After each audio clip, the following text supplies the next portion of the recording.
So in this segment, we're going to be talking about the UK launching post-Brexit shake-up of insurance rules. So essentially, this is about deregulating the insurance sector, predominantly Solvency II, which governs certain aspects of the insurance industry. I haven't read Solvency II. Forgive me, it's not. I don't care that much about it in that sense. But in terms of it making certain companies hold a certain amount of liquid cash in case things go wrong is a very good idea, because I don't want to bail out anyone. Taxpayers' money shouldn't be going to bail out private companies who have made bad decisions in the casino capitalist market we live in. Sunak, the Chancellor, has launched a consultation on radically changing the rules governing insurance companies with the aim of allowing them to invest tens of billions of pounds more in infrastructure, including green energy. The irony, as mentioned in this article later on, is that the EU might actually make Solvency II reforms quicker than the UK, even though the EU are apparently really slow and really bureaucratic. They might make changes quicker than us, which says a lot about this current government. The government argues that reform of the EU Solvency II rules and their replacement with a British regulatory regime, because ours is always better. Remember, a British regulatory regime will always be better than an EU regulatory regime because it's British, could unleash what Boris Johnson has called an investment Big Bang. Big Bang attack! The Treasury's plans to change Solvency II regime has been eagerly awaited by industry as the first big break between the UK and EU financial rules since Brexit. I think the reason why these have taken so long is Sunak originally wanted to get an equivalency deal between the EU and the UK on services, similar to what New York has with the EU, but we couldn't get it. So he's like, cool, we're just going to deregulate them. This aims to make it easier for insurers to invest in long-term illiquid assets such as offshore wind projects. Now, why is this interesting? The key word there is illiquid.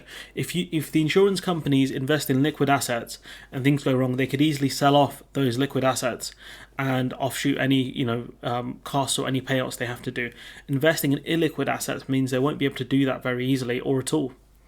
You'd have to sell off a whole offshore wind farm. Who does that? Solvency II is a 1,000-page piece of EU legislation. They ain't messing around.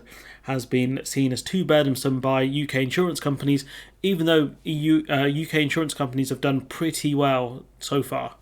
An industry report claimed they would have an extra 95 billion to invest if the rules were relaxed, and that's money people are paid in insurance premiums typically. They're going to invest that money and make even more money for shareholders. It's crazy, isn't it? A crazy old system we have.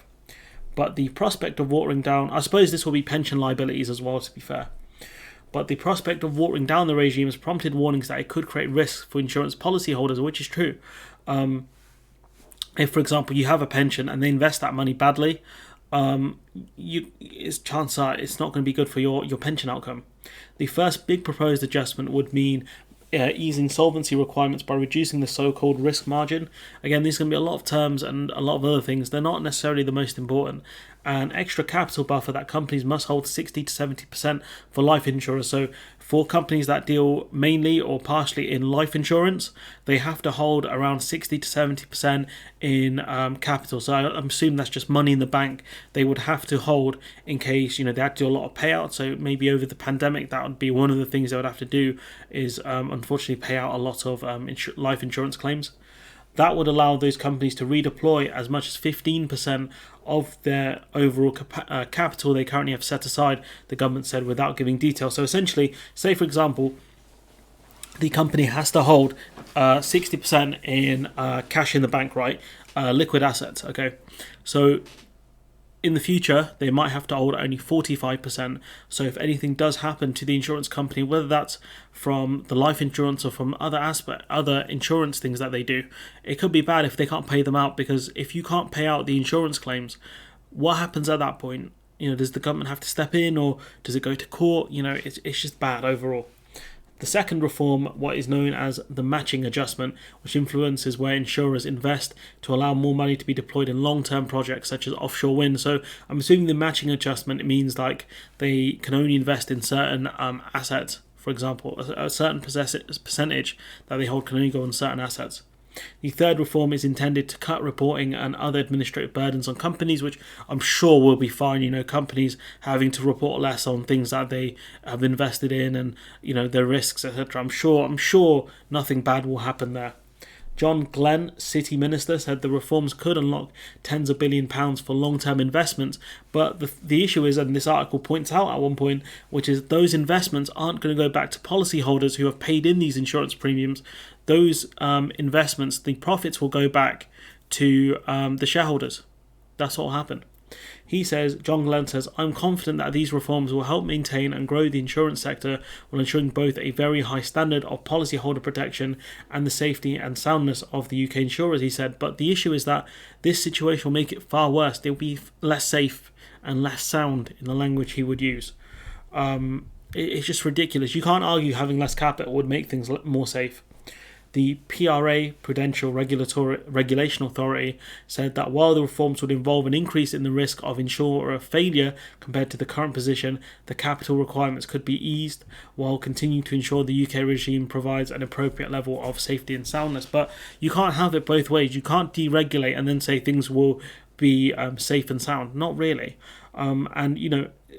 The PRA even admit it would involve an increase in the risk of insurer failure. And the question I asked the audience, because I'm not too clued in on this, is what happens when your insurance company goes bankrupt and can't pay out the claimants? Does it go to court? Does it go through assets? That could take months or even years. It's just madness. Absolute madness. Consumer campaigners have warned that reforms to Solvency II could be harmful to policyholders.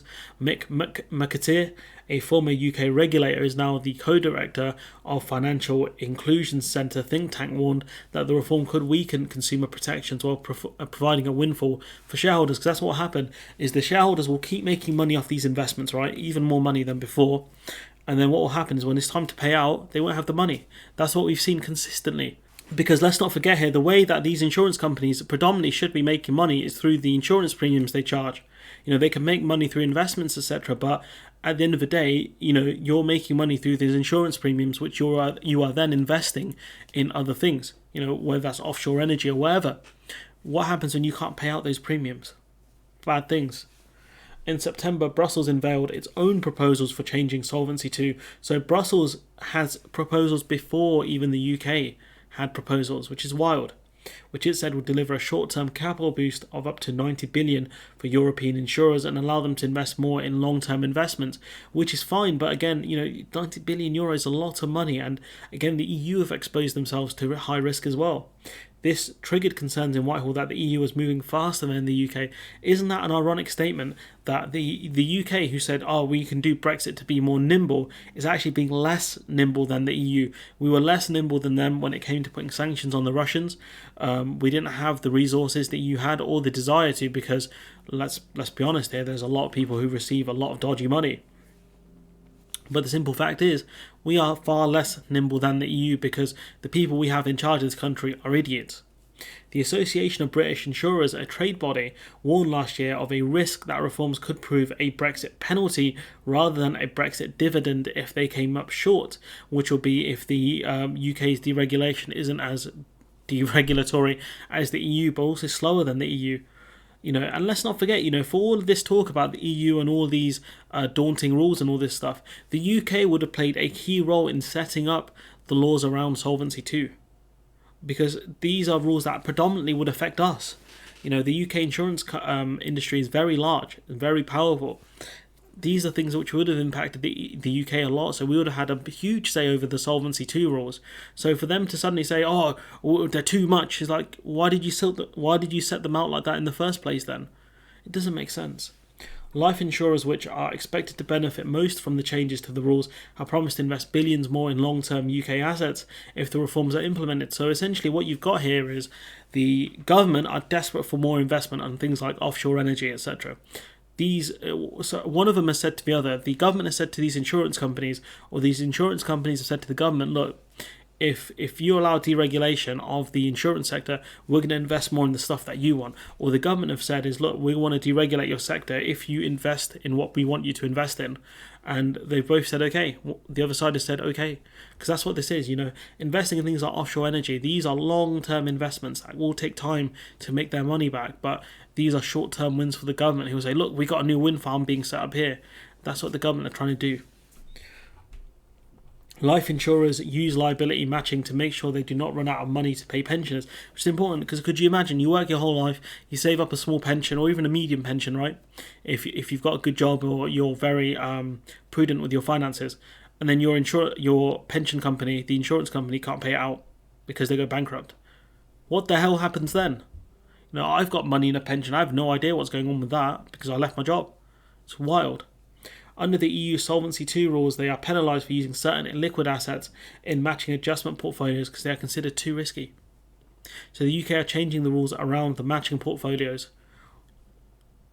It's just dumb. I don't know if offshore wind will be too risky as an investment. Maybe it's because the payout is low, or maybe because it takes so much time. I don't know, or maybe you just don't make a lot of profit off it. This is not my area. This is fact, not fiction. He'd eat this article out for fun. That guy, crazy levels of knowledge on this stuff. But the simple fact is, the UK's reforms on this stuff, it's not going to be great. And it'll probably be far worse than the EU's reforms, no doubt. But you got to remember, every kind of regulation, everything the UK does will always be better than the EU, better than everyone else, because the UK is world beating. We beat the world. Anyways, let me know what you think in the comments below. Like, comment, share, subscribe. Support the channel on Patreon if you can. And hopefully I'll see you in the next one.